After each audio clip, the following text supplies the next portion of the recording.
السلام عليكم حبايبي، ازيكم؟ اخباركم ايه؟ يا رب تكونوا جميعا بخير. الصلاه والسلام على سيدنا محمد واله وصحبه اجمعين. احنا هنعمل ايه دلوقتي؟ هنعمل مع بعض الهريسه. احنا جبنا الفلفل الحار ده الاحمر، تمام، غسلته ونشفته، وبعدين شلت البذر منه، وشلت اللي هون الاخضر ده اللي فوق، ماشي. هضربه بقى ايه في الكبه.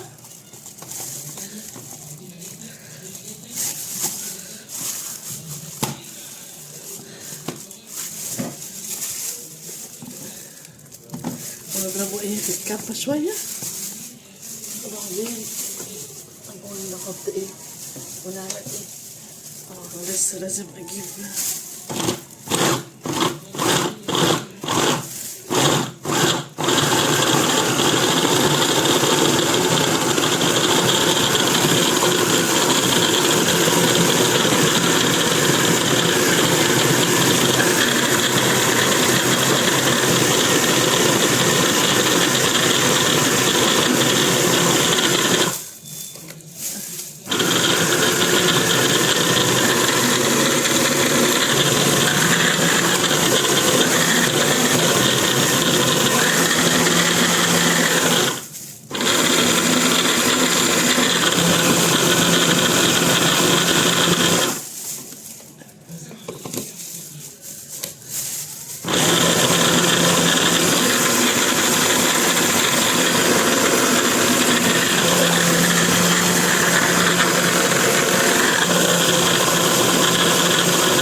عشان ما نحطش عليه ميه.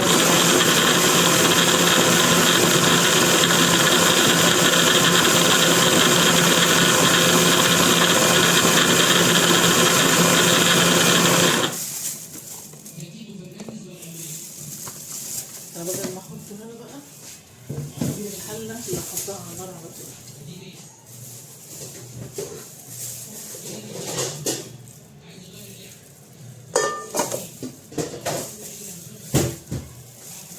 احطه هنا على النار فايه احط هنا.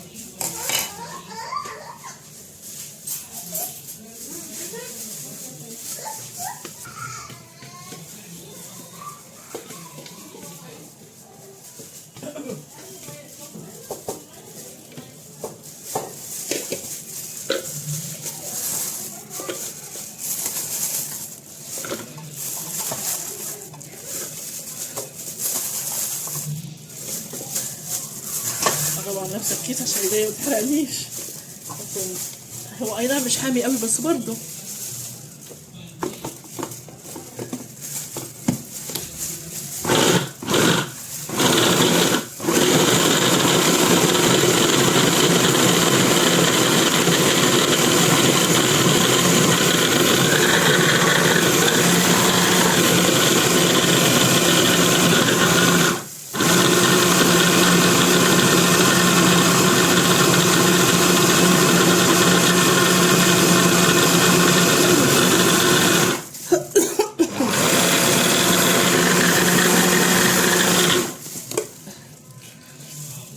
اجيب راس توم برضو علشان ايه افرمها مع دول، تمام. هو شايفين حضراتكم ان هو مش ناعم قوي، فانا هحطه على النار بعد كده واسويه، ولما يستوي ويبقى يعني خلاص استوى كده وهو بينزل ميته لان هو فلفل مليان ميه، بروح ضرباه بالهاند بلندر فيبقى ناعم ايه بوريه خالص، تمام. فهجيب راس توم الاول وبعدين ايه اجي اكمل معاكم. حبايبي ادي عملت انا ايه، كل كيلو بتحطش عليه راس توم، دول راسين توم متوسطين، ماشي. نضربهم بقى كده ضرب كويس.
نشيل بقى ده كده.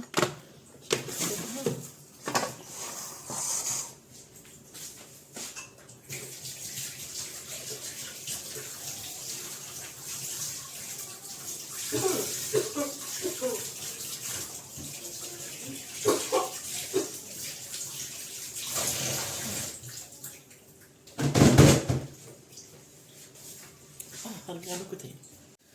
ايوه يا حبايبي، انا كده ايه فرمت الفلفل وحطيت عليه راسين توم متوسطين، دولت 2 كيلو فلفل. غسلته وقطعته وبعدين شلت منه البذر ورحت ايه حط عليه راسين توم متوسطين عشان دولت 2 كيلو. تمام. هنجيب بقى معلقه كبيره. هناخد ايه على كل كيلو معلقتين كزبره ناعمه اهو. ادي 1 2 3 4. خلاص.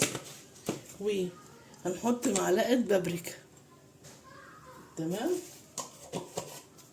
وهنحط ايه معلقه كمون. هنحط معلقتين كمون، معلقتين بس ما يكونوا ممسوحين اهو. تمام كده. وهنحط ايه تاني؟ هنحط اجيب بقى معلقه صغيره عشان احط بيها ملح الليمون. خلاص. ملح الليمون نحط معلقه صغيره مليانه اهي، ونحط كمان شويه كده عشان معلقه صغيره قوي. خلاص كده. هنحط ايه كمان؟ هنحط خل. نجيب الخل اهو. هنحط 4 معالق خل. 1 2 3 4. حط عليها كمان. خلاص. هنقلب بقى كل الكلام ده. والملح، نسينا الملح هنحط معلقه كبيره على الكيلو اهو. ملح على 2 كيلو، معلقه كبيره على 2 كيلو عشان احنا بنحط نص معلقه على الكيلو. تمام. يبقى معلقه كبيره ايه على 2 كيلو. ايه نقلب بقى كل ده كده ونروح حاطينه على نار هاديه جدا، نار هاديه. تمام. هو هيجيب ميته وهيستوي. لما يستوي هروح ضرباه بالهاند بلندر عشان انا عايزاه ناعم جدا. تمام.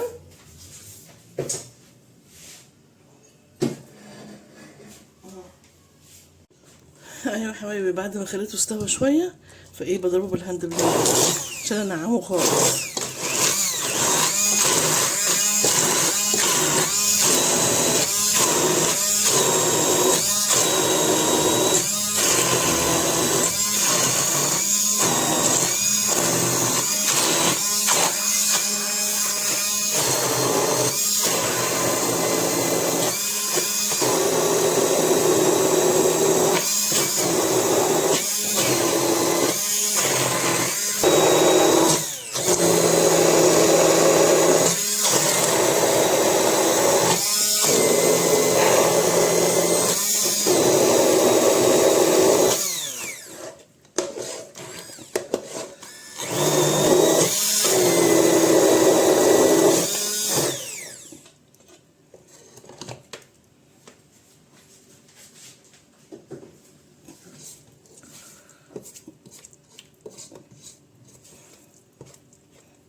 حبايبي انا سبت الهريسه لغايه ما بردت خالص، ورحت ايه معبياها. بتحطي معلقه زيت في البرطمان الاول تحت، وايه وترجيها في البرطمان كده، وبعد كده تروحي حاطه الهريسه. وطبعا برضو هنحط على وشها تقريبا معلقه زيت حسب ما تاخد اهي، بس كده بحيث انها ايه تغطيها تمام كده. وبعد كده نغطيها بقى الغطا بتاعها، واحط عليه برضو كيس بلاستيك كده عشان تبقى محكمه اهي، بس كده. وتحطيها في التلاجة بقى كده مقفولة ومحكمة، ميجرالهاش أي حاجة. الشوية اللي فاضلين بقى دولت احنا ايه اهم، الشوية اللي فضلوا هحطهم في حاجة تانية نستعملهم الأول. تمام بس كده خلاص. هشوف بقى حاجة كده احط فيها دول، حاجة صغيرة يعني مش لازم تكون حاجة كبيرة، وهرجع لكم تاني. ايوه يا حبايبي خلاص انا حطيتهم في علبة اهي، دولت هنستعملهم الأول، وحطيت عليهم زيت برضو تمام، وغطيها برضو بالغطا بتاعها وحطها في التلاجة. ودي برضو اهي شايفة محكمة ازاي، وحط في التلاجة اهي شايفين